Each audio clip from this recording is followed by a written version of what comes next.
for them to respect you. And what's some of the things that you did to become that better version of yourself? Like, what sacrifices you have to make? Like, beyond just the business, like, all right, you learned the business, you learned the game, you understand that. But as a man, what are some of those things that you had to do? So I think the biggest thing that I had to do recently, and it's been very challenging, and it's a challenge for everybody, is, uncovering those subconscious addictions, and being able to fight those battles and put it to the side.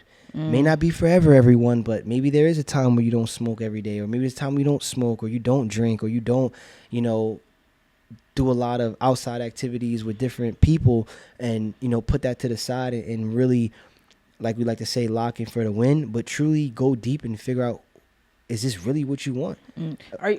Were you a big smoker? So I was at one point, for about 2-3 years. Okay.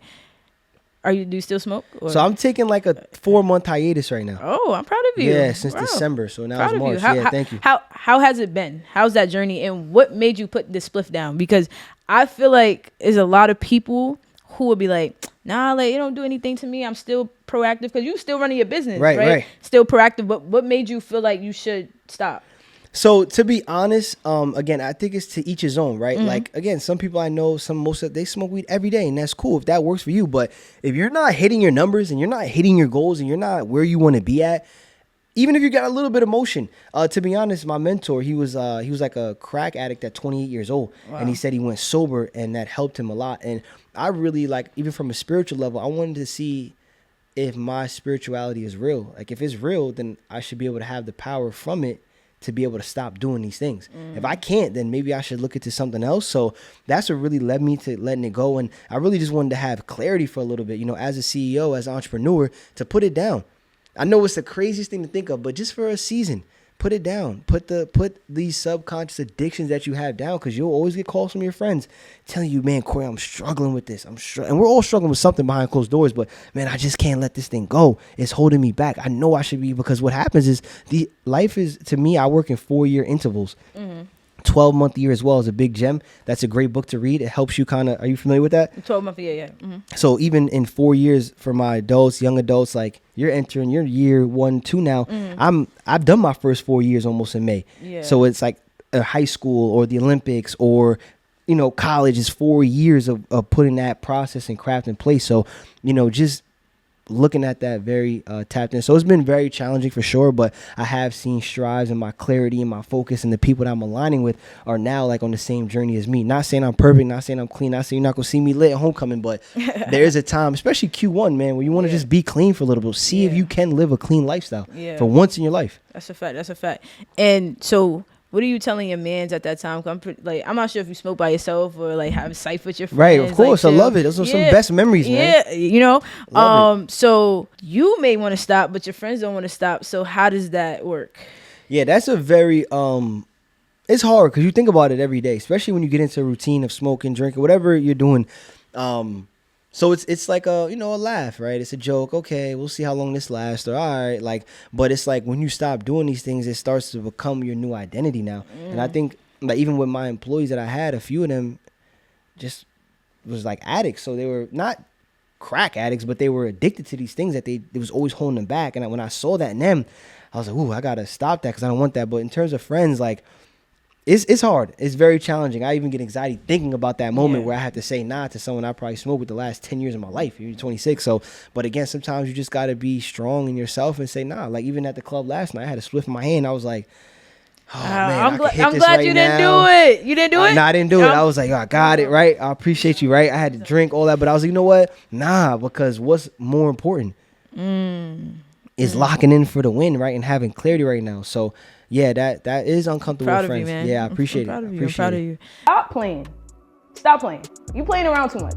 Like, you want to do something. You want to make the money. You want to build wealth because it look cool, but you're not serious because you know what I got. And I got something for you.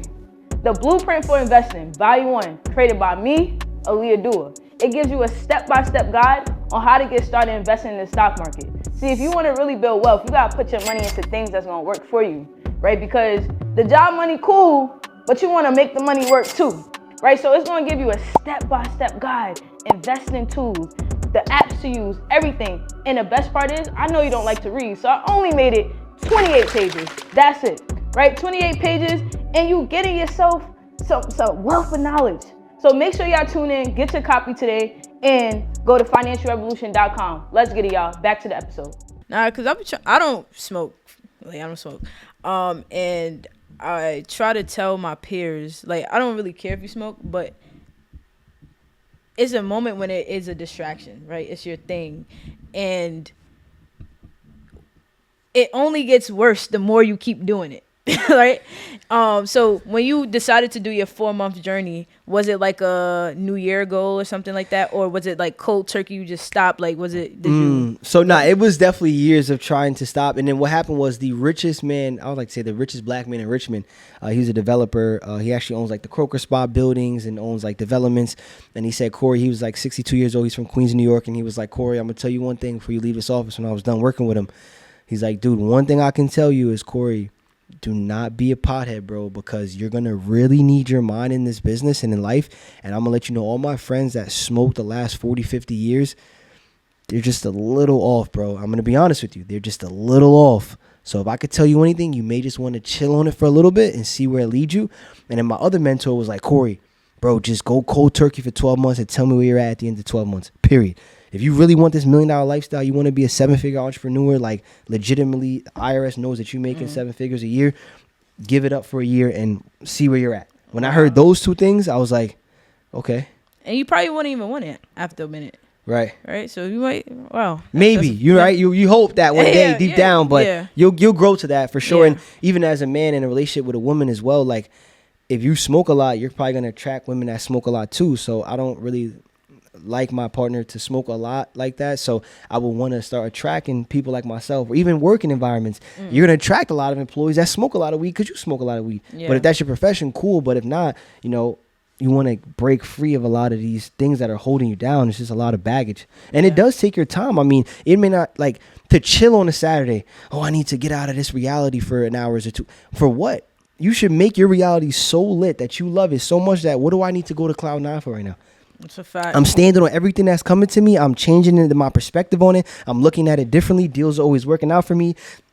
Financial literacy events are always working out for me. The people that I'm meeting, the students that I'm meeting, daily affirmations to say, I don't need to go away for 5 hours and be high. I don't need to get away on a Thursday night before I go to bed, or it's so stressful. No, have positive outlets. I'm not sitting here saying I'm perfect. I'm not the guy trying to come here to say none of that. But for people that are struggling with addictions like I have, change it with positive outlets, and I'm telling you, you will not be the same, and it will be a journey as well. It'll be a journey. That's a fact. All right, so we got a couple more minutes. Let's do it.